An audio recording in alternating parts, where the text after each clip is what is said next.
What's up? Time for the Obscured by Clouds review from 1972. It was a movie soundtrack, and this was the third time they did music for a soundtrack. There was also Zabriskie Point, which only 3 of the however many songs were used, but they never released a full. Of just their songs they made for it. And More was the first one. And also they were all 4 of them were on Roger Waters and Ron Geeson's album Music from the Body, which was a soundtrack for a documentary film. And the last song features all 4 members, though they're not credited. So, really counting that, it's really the 4th time they've done soundtrack music together. And the next time is The Wall, right? Yeah. Right. And this is one of the better ones. I like it about as much as More. This is the first album where they used a synthesizer that, like you hear on Dark Side of the Moon.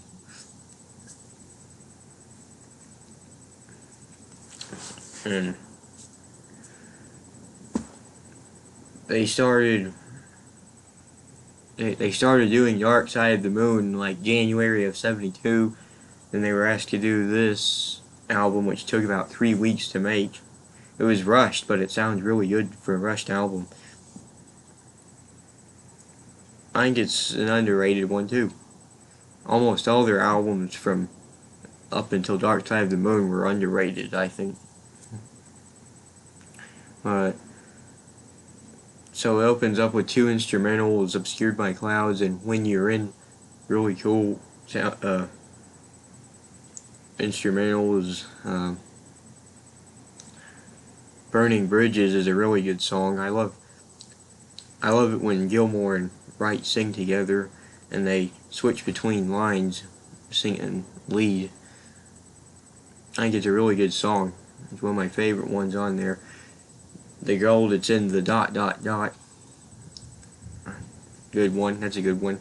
One of the only songs they did that Rick Wright wasn't part of, at least until The Wall.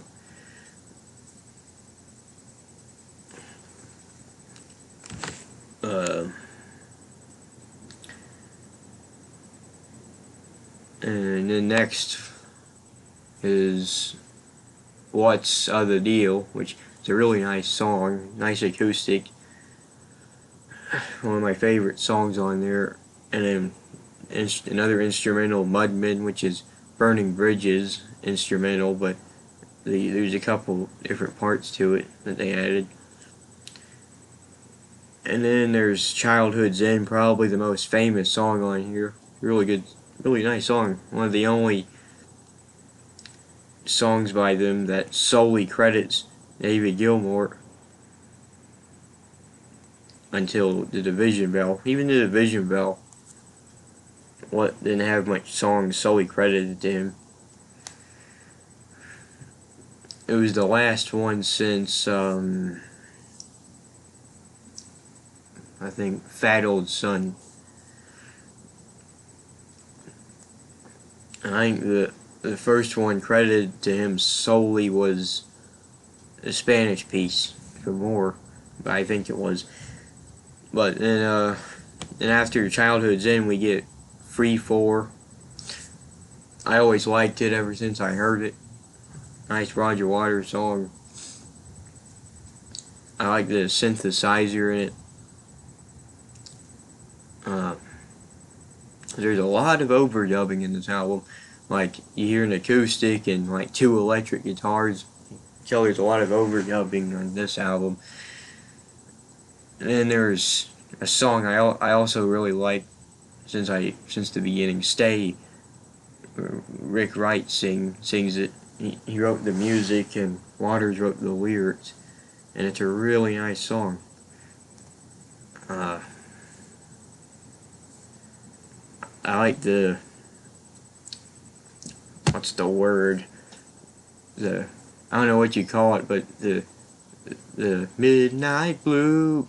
When they do that, it's called something. I just don't remember. I don't want to say the wrong thing, and then be the laughing stock of YouTube, but it's called something. I don't think it's a bridge. It might be. Oh God, it's a fucking chorus. I can't think right now. It's a chorus. Yeah, I like the chorus part of the song. Really nice. I could usually remember stuff like that, but not now. Right when I'm doing a video, I forget about it. But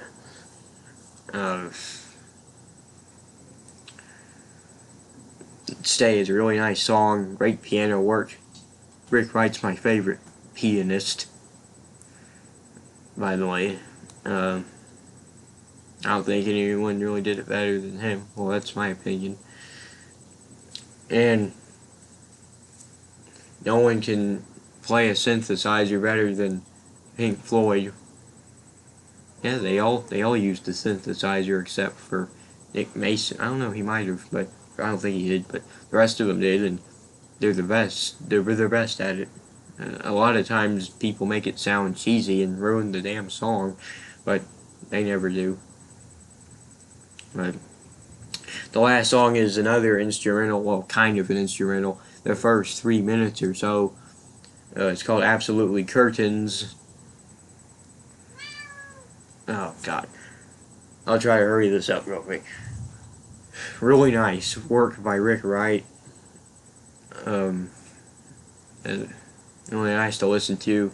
Then we get that tribe singing at the end. At first I thought it was kind of weird, but now I like it. It'd be missing something without it. It's a nice touch to it. If you see the movie, there is a tribe of some sort, and that's the part where it shows them. Yeah, I've seen all their movies that they made music for. Well, except I haven't seen Zabriskie Point though, but I've seen more and Obscured by Clouds, The Wall, and I also need to see Music from the Body. Would have been nice if that was on the early years box set. It's not all Pink Floyd. It's mainly just Roger Waters and Ron Geeson. Pink Floyd's on one song, but whatever. So anyway, Obscured by Clouds, I can listen to this any day. I don't have a single problem with it. I keep saying not all these albums are gonna get a 10. I guess this one would get a 10, but not all of them are gonna get a 10. Okay? Trust me. I gotta let my cat out real quick. Thanks for watching. See you next time for Dark Side of the Moon. I wonder how many of you have been waiting for that. Well, see you then. Hopefully it's soon.